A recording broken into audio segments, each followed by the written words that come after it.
too. Okay, good morning, everybody. I wanted to take just a moment to recap what happened in the week in the Missouri House of Representatives this week. Early on, I have to give a huge shout out to the Education Committee of the Democratic Caucus. We had a very contentious bill in what's known as the Parents' Bill of Rights come through. We had over 1,600 pieces of written testimony filed against the legislation.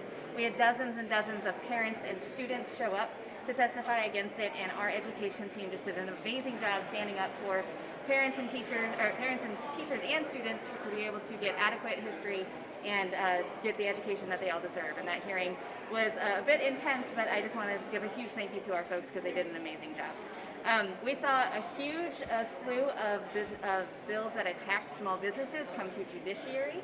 And our team really stood strong in making sure that we are doing our best to preserve businesses' ability to do their job and to keep local control for what they deem best for their employees and their customers as well. And then, of course, we saw the first attack on democracy yesterday in the elections hearing, where we're seeing a bill that we've seen many sessions in a row, making it harder for citizens to hold elected officials accountable through the initiative petition process.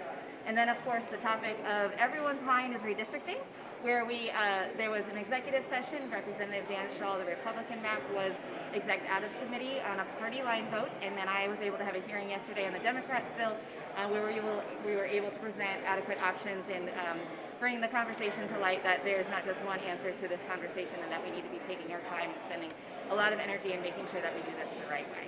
And then the only thing that I would add to that is, everyone is asking about the emergency clause. We know that due to resignations in the Republican Party, there is now not a constitutional majority for the emergency clause to pass, which means that there will be needed Democrat support to make sure that that gets across the finish line. And I'll be very honest with you all at this point.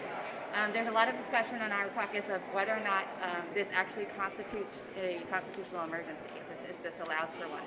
As many folks know, the emergency clause is for the public health immediate preservation of that within our state, and we are wondering if this actually does. And so to answer if that is the question, do we plan to vote for the emergency clause? We don't know. We're having an honest conversation about, is this even an emergency, especially when we are in the time of a pandemic where there are things that, folks are literally dying every day and our hospitals are at the brim. Should we be being loose with what that definition actually means? And so we're spending some time really digging into that. Did you have a lot of members out this week with COVID? Not a lot, but we do have a few, and folks are dropping pretty quickly, and whether that's their children or themselves getting positive. And I saw that my counterpart in the Senate, Senator Rizzo, just tested positive as well, so yeah, it's happening pretty quickly. Do you know the exact number? I don't know the number, I'm sorry. Save a plus with an emergency clause last year. I know that may also, in your mind, not qualify as an emergency, but don't you think holding this election in time counts as one of these circumstances where that might be needed? It definitely could, and that's part of the discussion right now is, when we say emergency, particularly in the Constitution, it outlines it specifically as public peace, health, or safety. And it is a topic of discussion. Does this fall under those categories? And we don't know. And it may, and we may end up wanting to vote for it if through the discussions we decide that it is necessary, but it is definitely a topic of conversation. You've mentioned using it as a point of leverage. Is there anything that you would see the majority caucus agree to in exchange that you might get some of your caucus to vote for that emergency clause? Yeah, definitely. Again, this is such a large conversation. Beyond just, is this an emergency? Is this something that we can, within good conscience, actually vote yes for, regardless of policy? But then, when we're having that conversation around what would our caucus like to see, you'll see amendments around the maps. We're going to probably have 3 to 4 that our side will be offering, and they aren't all just based on the map that I discussed yesterday. You'll see an array of them.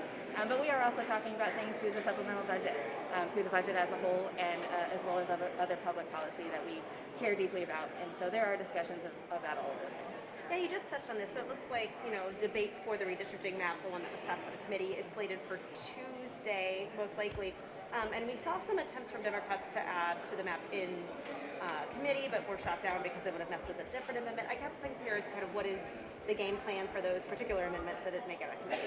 Yeah, so one thing I want to point out about committee, so we adopted a rule so that we could actually amend previously amended material because of the mapping, and so it has separate rules, so Tuesday will look a little bit different.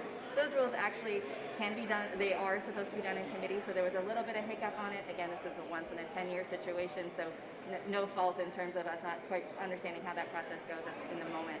But you'll see those amendments being offered again. There are lots of conversations happening offline between members of that committee to see which pieces can shuffle. As you all know, when it comes to redistricting, you make one change, you've got to change everything else, and so it is just a lot of back and forth and trying to figure out how mathematically we can make it work. There was some discussion about whether or not the governor might call special elections to fill these Republican vacancies. Looks like he's maybe missed some kind of deadline to do that. We certainly have time for these people to be seated for this session. What do you think is going on there? Why do you think he's refused to do that? Can you just talk about your thoughts on that? Yeah, well, I will first say that I can never speak for the governor and what his choices are or are not, and we obviously disagree on a lot of those choices. And so when it comes to whether or not he's filling the vacancies, I really don't know if it's a power play. I don't know if it's about the upcoming elections and primaries and folks running against each other, this or that. All of those things are very possible, and frankly, when kind of the state of things in this building right now, it wouldn't surprise me if it was completely political. Would you think that that move or lack of action on his part has helped you? Absolutely.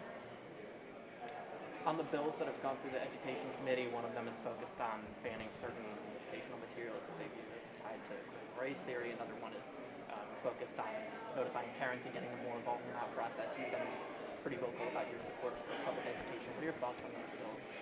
Yeah, well, I can tell you one thing as a parent of 3 public school students. You can be involved in the curriculum. You can be, there's a process already in place for all of that.